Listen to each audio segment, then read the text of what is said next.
vai ser 3 no Palmeiras e 1 no Santos. Ficar 2-2 só por causa da torcida única, que no clássico isso costuma fazer diferença. Espera um pouquinho. Desculpa, Santos. Vixe, moiou. 3 no do Palmeiras e 1 no do Santos. 1, 2, 3, 4. Vai dar Verdão. Pra mim é simples. Clássico é clássico e vice-versa. 2 de cada. Apenas isso. Deixa eu levantar um pouquinho.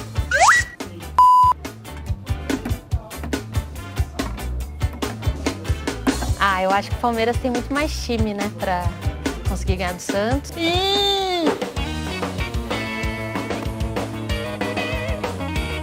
Santos vai jogar em casa, vai ter o apoio da torcida. Acho que teve mais uma semana aí para trabalhar, para melhorar. Vamos contar agora. 1, 2, 3, 4, 5, 6, 13 pro Santos. Vamos ver o Palmeiras agora. 3, 13. 14, 15, 16. 5, 26, já deu dobro aqui.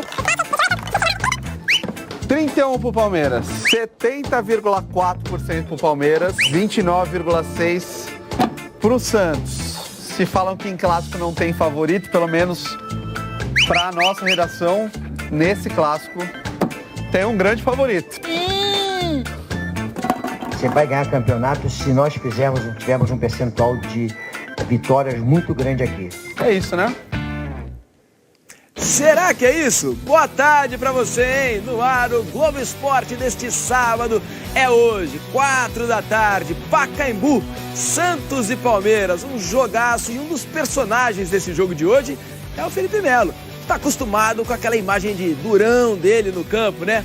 Mas na verdade, em casa, ele é o paizão do Lineker e do Davi.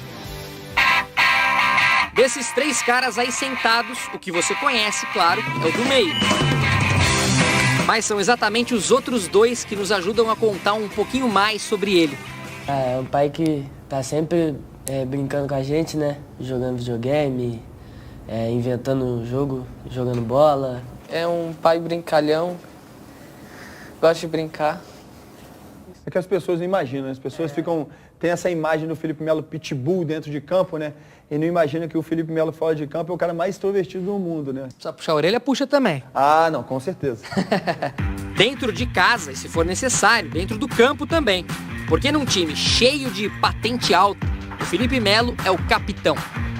É gostoso ser capitão de um clube gigantesco como o Palmeiras, né? De ser líder, um dos líderes de um elenco tão importante como é o nosso elenco.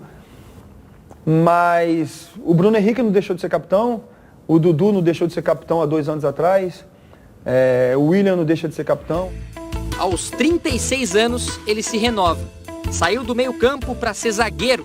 E olha que nos 7 jogos do Paulistão até agora, o Palmeiras está ao lado do Novo Horizontino como a melhor defesa do campeonato. Só 3 gols sofridos. O Felipe Melo cometeu apenas 3 faltas. Acertou 98% dos passes. Alguns deles, aliás, como esse aí. Aí volta o Palmeiras com Felipe Melo, alarga a bola para a ponta esquerda. Não é fácil, porque é leitura de corpo, taticamente, você jogar no centro-campo é uma coisa, você jogar atrás, você tem que saber, tem que ter um senso tático muito grande, apurado, de que de repente tem você tem que cobrir o outro zagueiro, mas entender que atrás você pode entrar um cara também nas suas costas. Então eu tenho aprendido muito nos trabalhos, nos treinamentos. A mudança de posição foi ideia do Vanderlei Luxemburgo assim que ele chegou ao clube. E o Felipe aceitou na boa, entre outras coisas, porque ele confia demais no treinador. Juntos, eles conquistaram a tríplice coroa pelo Cruzeiro lá em 2003, quando o jogador ainda dava os primeiros passos como profissional. Foi um cara que me ajudou muito, foi o primeiro treinador que me ajudou a crescer como homem, a crescer como profissional, me ensinou a ser profissional. Até então eu era um jogador de futebol com muita qualidade, com um potencial incrível, mas que não era profissional. Essa maturidade hoje em dia, acredite, inclui um homem mais comedido nas palavras. Sabe aquele provocador? A gente tá acostumado a jogar em Caldeirão, pô. Nunca vi Caldeirão com 5 mil, 8 mil, pô. Caldeirão é lá no Chiqueiro, pô. Então, agora é só respeito. O Santos ele está num momento um pouco delicado, mas é aí que mora o perigo. É aí que nós temos que ter mais cuidado ainda, é aí que nós temos que treinar mais ainda, porque é o Santos. É o time que é o atual vice-campeão brasileiro, é um time que, para muitos, estava jogando juntamente com o Flamengo o futebol mais bonito do Brasil. Bom exemplo é lição básica para os meninos. Até porque, além de filhos, os dois se dedicam ao esporte. O Lineker também é jogador e o Davi se dedica à luta. Estou acostumado na pressão já dentro de casa. E se estrangula na boa? Ou é difícil? O homem é forte. Um pouco. Tá de boa. Dá uma demonstração pra gente aí. Tá de boa? Aqui, ó. Pegar aqui. Como domar o pitbull. Ele pega de um lado, pega do outro aqui, que é brincadeira, né? Mas de vez em quando ele sai lá, que ele me dá um armlock lá, que é brincadeira. Ele é o menorzinho. Aí eu fico, meu filho, deixa agora a hora de ficar com a mamãe, meu filho. Não, vem cá. Olha, o Santos que não se engane com esse cara mansinho, viu? Domar o pitbull é exclusividade dos filhotes. Brincadeira de mão com o Felipe Melo não é bom negócio não, hein? Olha, pro Santos hoje, até caiu aqui o Abel, um bom resultado é fundamental. O Gesualdo é que não pode cair, mas tá pressionado, hein? O time não tem jogado bem, o português o tempo todo tá tendo que conviver com as comparações com o Sampaoli. As quadras de futevôlei na Praia do Gonzaga sentem a falta dele. Os pães das padarias da cidade também se sentem abandonados. Até as árvores na frente do CT, antes frequentadas por meninos, ficaram vazias depois da saída do Sampaoli. Os números talvez ajudem a explicar por que a falta do argentino é tão sentida. Depois dos 7 primeiros jogos no ano passado, a campanha era de 6 vitórias e apenas uma derrota, e um aproveitamento de 85% nos pontos. Enquanto que agora, com Gesualdo Ferreira, o time venceu 3, empatou 2 e perdeu outras 2. Aproveitamento de 52%. E apesar de todos esses números positivos, o Santos não foi só um mar de rosas com o Sampaoli, não. O time sequer chegou na final do Paulistão, foi eliminado nas oitavas da Copa do Brasil e caiu na Sul-Americana na primeira rodada. No ano passado, com a vinda do Sampaoli, nós tivemos aí algumas goleadas, sofremos algumas goleadas, enfim. E aos poucos o time foi se ajustando ao formato de trabalho do Sampaoli. Tem que esperar para ele demonstrar o trabalho dele, que ele tem na cabeça dele, certo? Se for para a torcida apoiar, e a gente sempre espera o melhor, né? E vamos acreditar que fique bem, né? Além de torcedores, tem jogador que também sai em defesa do treinador. Um cara que é íntegro, um cara que independente de resultado positivo ou negativo, acolhe bem o grupo. Enquanto ele estiver aqui, em qualquer elenco, a gente vai abraçar a ideia dele para durante os jogos a gente desempenhar bem o trabalho. Agora que ele vai começar a conhecer realmente o Santos. O que o torcedor do Santos gosta. Então pode ser que ele conhecendo agora, ele muda a maneira de pensar e faz com que o time do Santos jogue melhor. Uma resposta logo mais. É o que o trabalho de Gesualdo Ferreira precisa para não morrer na praia. Vamos falar do São Paulo, porque tá aqui, ó. São Paulo joga amanhã com transmissão da Globo às 4 da tarde contra a Ponte Preta no Morumbi. E por lá teve entrevista com o Juanfran, espanhol, que aliás é sempre um ótimo papo. Dessa vez esse papo rolou no podcast do Kleber Machado. E o melhor dessa conversa a gente mostra agora para vocês. Bom, o que você já sabe é que o Kleber Machado é um baita narrador. Como é que começa a transmissão? Pra você ligado na Globo. Pra você ligado na Globo, quarta-feira de Libertadores da América. O que talvez você não sabe de jeito nenhum é que o Kleber já foi repórter, já frequentou CT. A gente está no CT de São Paulo. Pois é, quando eu comecei, o primeiro contato que eu tive com o esporte foi na Rádio Globo como repórter.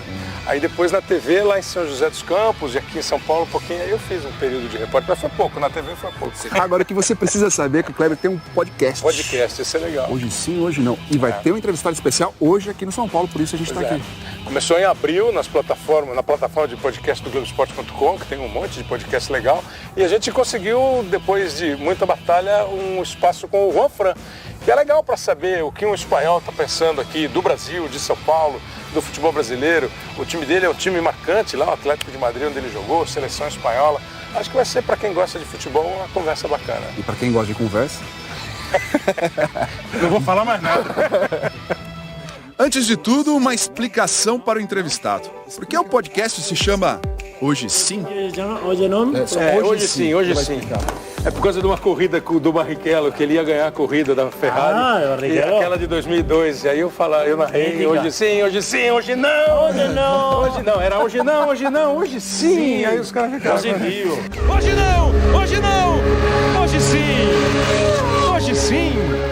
O espanhol falou sem marcação sobre tudo, de como está se acostumando com a simpatia brasileira, principalmente pela manhã. Eu nunca falei tanto bom dia na minha vida. Aqui vienes ao CT e falas 30 vezes bom dia. E com apenas 6 meses de futebol brasileiro, ele tem certeza que aqui o nível não está tão abaixo assim do resto do mundo, não. Eu falo agora que o Brasileirão é muito forte. Ou seja, você levas lá a São Paulo hoje em dia, a Flamengo, a Grêmio, a Palmeiras, a Corinthians. Se poderia fazer melhor publicidade de lo que é do campeonato brasileiro. Sim, do campeonato brasileiro, de Libertadores, porque aqui não se fala em Libertadores lá na Europa. Não se fala nada. E não fugiu em dizer quem é o melhor, Messi ou Cristiano Ronaldo. Lá na Espanha perguntas a qualquer jogador e de 10 jogadores te falam os 10 Messi. Pero porque tiene algo natural. Cristiano físicamente es un animal. Y claro, você ves a Leo. Bueno, ahora Leo está más fuerte, porque estos años mejoró físicamente y tal. Pero você lo veías antes, una cosinha pequena, físicamente y tal. Claro, e ele... Neymar também foi lembrado. E que quando enfrentava, sempre pedia ajuda. Muitos jogos que joguei contra Ney, falava com Gavi, falava com Miranda. Eu não me deixei sozinho com ele. E para a torcida do São Paulo ficar animada, uma ótima notícia. Juanfran não quer voltar para a Espanha de mãos abanando. Não vou sair embora de São Paulo sem ganhar uma taça. Ou seja, eu não posso voltar à Espanha sem nada. Juanfran de novo não vai acertar um cruzamento? Juanfran hoje não. Hoje sim! E sabe que depois dessa entrevista, depois ele dizer que só sai do São Paulo com uma taça, rolaram vários memes na internet. A gente separou alguns aqui, ó. Do Juanfran velhinho, Juanfran envelhecido, Juanfran já em formato caveira. O pessoal da internet não se cansa de brincar. E olha só, os podcasts, né? Tanto a entrevista do Felipe Melo quanto a do Juanfran estão nos podcasts da Globo. E essa plataforma você pode acessar entrando lá no globesport.com/podcasts. Vamos falar do Corinthians, porque o Corinthians teve seu jogo antecipado, né? Não sei se